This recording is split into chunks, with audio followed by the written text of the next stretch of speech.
Welcome to Fixed Operations Insights, brought to you from Dynatron Software and NCM Associates. I'm Maureen Martin, VP of Strategic Alliances for Dynatron. With us is our partner, Rick Uhlin, NCM instructor and consultant, and James Grogan, Dynatron SVP of Client Success.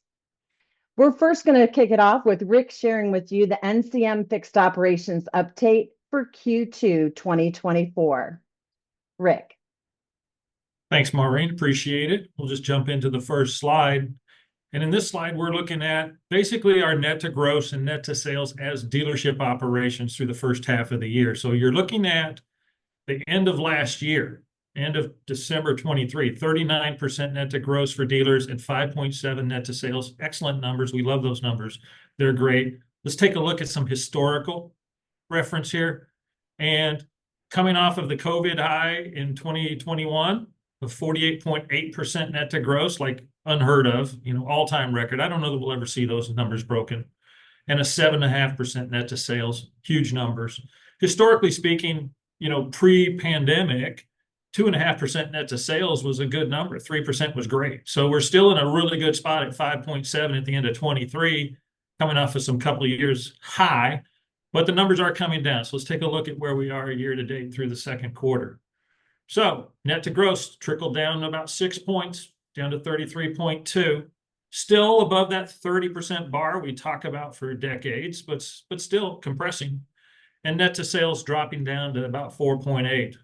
But I did take a little peek, and we did some recovery, but it's still, it's still compressed, and we're still dealing with it. So, okay, so that speaks to just the store overall. Let's look at service operations. So service operations at the end of last year at 23.5% net to gross, a little softer than what we're traditionally at. But the times were a little different. We were making up, our cost of sales went up a ton as technicians increased in their wages and, the balance came around. But overall, pretty solid job, 19% net to sales. And then let's take a look at where we are now. So through June, we're recovering. We're up to 33.3% and 22.8% net to sales. So doing a really nice job through June, and that covers the end of the data in June, which was a little disturbed due to the CDK outage. We do have that. There's going to be catch-up numbers posted in July from the end of June. So there's going to be a little of this that's going to shake out in the third quarter, but overall looking pretty good, looking pretty healthy. So I like that. I think we're in a good spot. Let's take a look at parts. So parts operations, this is where, we make our best money. This is where $1 of opportunity turns into 48 cents of gross, which would turn into 17 cents to the bottom line, which is, really good return on our money in the parts operations. And historically, always our best spot. So no surprise here. Let's see where we are year to date. So year to date, holding tight. The net to gross is right there at 47.7, probably end up in the same ballpark, and actually squeaked out a little more net to sales, which is impressive. Now, one of the reasons we always see good marks from parts is less humans, right? There's less people operationally in a parts department, so they tend to hold on to their profit a little better because we all know that that's probably the number one area that kind of gets us. So anyways, good job from the parts operations, doing a heck of a job there. Next slide. Okay, so the tail of the tape, this is what we're dealing with year over year CPRO volume. So now I put this slide in here for a reason. We were on a really nice trend of about 2.5% year over year growth of customer pay RO volume as an industry, doing great.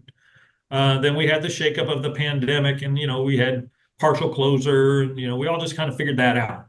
And we lost a lot of volume off the service drives, but because we're car dealers and this is the way we do it. We recovered the very next year, almost the exact same percentage amount. I'm sure there's some micro percentage differences there, but we recovered. But then since then, if you look at that last 4 years, pretty flat, only up about 0.2.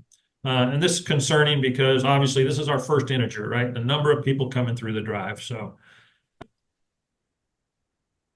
and where are we now? Let's take a look at the second column from the left in yellow. Customer pay ROs current year down 3.1%. So last 4 years, basically flat, and halfway through the year, down 3% in the month of June. So pretty stark. We're starting to see these dips. They're starting to accumulate. So I do expect we'll see some recovery in July from the ROs that will be processed perhaps. But this is alarming because we haven't really seen that type of trend in a while. Pay homage to all the dealers doing a good job. Customer pay labor sales up 3.6. In other words, our margin, we're getting our dollars. We're working on our rates. We're making it up elsewhere, which is good. That's what we want to do. Labor sales up 20%. Just to go to that point, we've got brands that are doing 50% warranty through their shop. In other words, half of their entire business every month is warranty. And I think our mutual focus on driving those effective rates up is important when it's half of your business. So hope everybody's focused on that. Internal doing well, considering, that the market has compressed to some degree. And then parts doing well. Internal and wholesale, again, I believe that's more billing issues that are going to tighten up once the metrics come out. So overall, we're hanging in there. We're having a pretty good, solid year. We're holding our own in fixed ops, but our RO count is still compressed, and we need to be hyper-focused. All right. Last but not least is just making sure that we are holding on to the money we have and that we're making the right margin to begin with is great, but let's not give it back. Let's control our unapplied time. So we talked to that a lot. Right now, benchmark performance on unapplied time is 75.7% after we take out that adjustment, which is very good. We're up, Maureen, I think the last time we looked at this, we were 72.5 or something. So we've moved 3 points in just a couple of months, which is just good news. The dealers are working hard to get that margin back up. We need to stay in that 75 to 80%. That's just where our business needs to be. So doing a good job there, made some recovery. So everybody focusing on rates is obviously where we need to be. And I think that's it, Maureen. Thank you, Rick, so much. We really appreciate you sharing the NCM fixed operations trends that you're seeing from dealer financial statements. So James, I know Dynatron Software, we work with about 4,000 dealerships nationally, and we receive transactional data from closed repair orders. Can you share a little bit with us on an insight you're seeing on CP gross profit and a best practice that one of your seasoned virtual coaches would recommend to a dealership as a best practice to have an impact? Yeah, absolutely. Year to date, from a Dynatron standpoint, based on our transactional data, our customers are actually showing about an average 7.4% increase in their customer pay gross profit. Now, when you kind of break it down between the Highline domestic and import, we see Highline, just over at 11% year over year CP gross profit. Domestic at 9.6, so kind of tearing towards that double digit growth.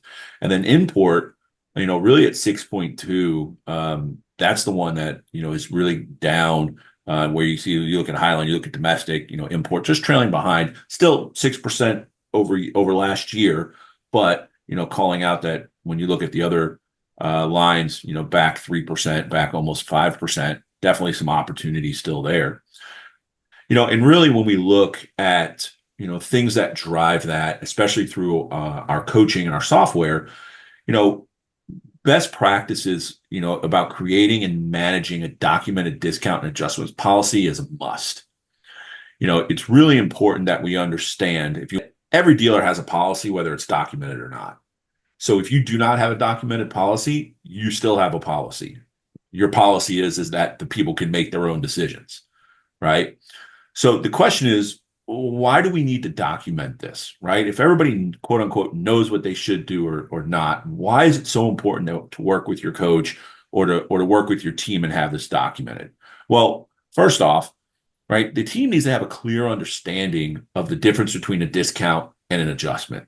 They are two different things, right? So really documenting this defines what is a discount, what is an adjustment, right? And it really helps the team understand how they should be handled differently. And they're really symptoms of two different issues, right?